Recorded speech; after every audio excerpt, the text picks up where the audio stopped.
అధ్యక్ష, ఈ సబ్జెక్ట్ మీద షార్ట్ డిస్కషన్ పెట్టాల్సిన అవసరం ఉంది అధ్యక్ష.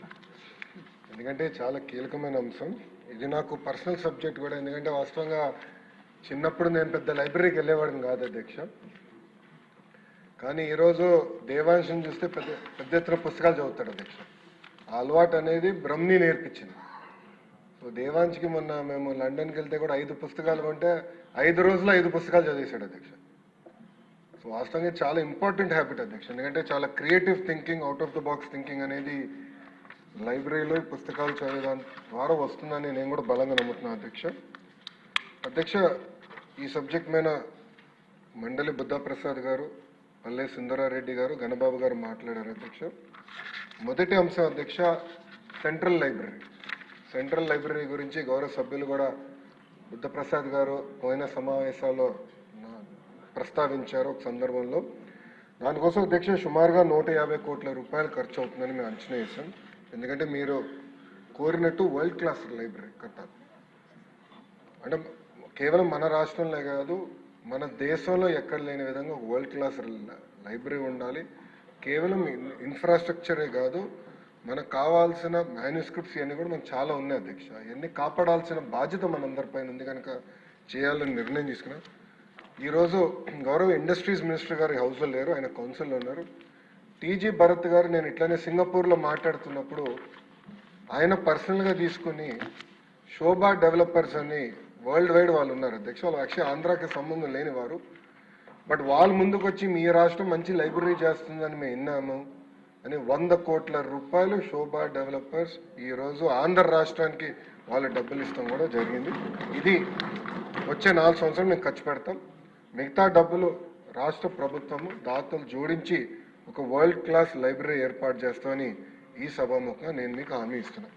ఈ రోజు నుంచి కరెక్ట్గా 24 నెలలు టార్గెట్ పెట్టుకుని గౌరవ స్పీకర్ గారి సమక్షంలో ఓపెనింగ్ కూడా చేద్దామని గౌరవ సభ్యులకి నేను తెలియజేస్తున్నాను. రెండో అంశం అధ్యక్ష,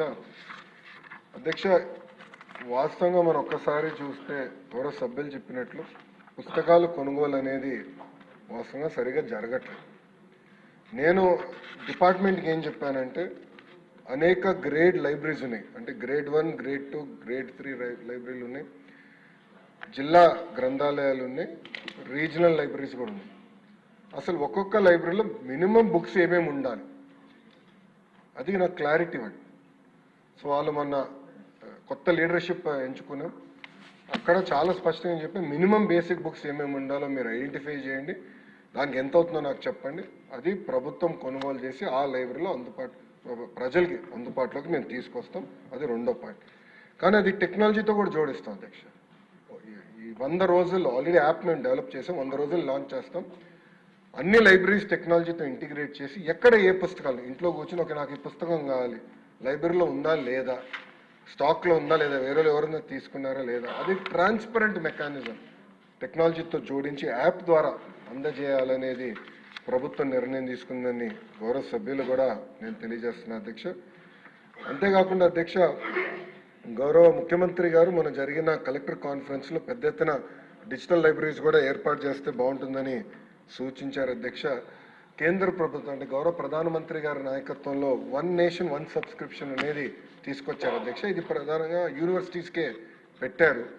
కేంద్ర మంత్రితో నేను చర్చించి ఇది తప్పనిసరిగా పంచాయతీ లెవెల్ వరకు తీసుకెళ్ళి, ఇన్ఫాక్ట్ పొద్దునే డిస్కషన్ వార్డ్ జిఎస్డబ్ల్యూఎస్ గ్రామ సచివాలయం, వార్డ్ సచివాలయాలు ఉన్నాయి కనుక ఇన్ఫ్రాస్ట్రక్చర్ కొంతవరకు ఏర్పడింది. కానీ అక్కడ ఒక reading room, digital reading room ఏర్పాటు చేసి ఈ 1 నేషన్ 1 సబ్స్క్రిప్షన్ అనేది ఆ స్థాయికి తీసుకెళ్తే చాలా మార్పు వస్తుందని బలంగా నమ్మాం. అది కూడా చేస్తామని గౌరవ సభ్యులకు తెలియజేస్తున్న అధ్యక్ష.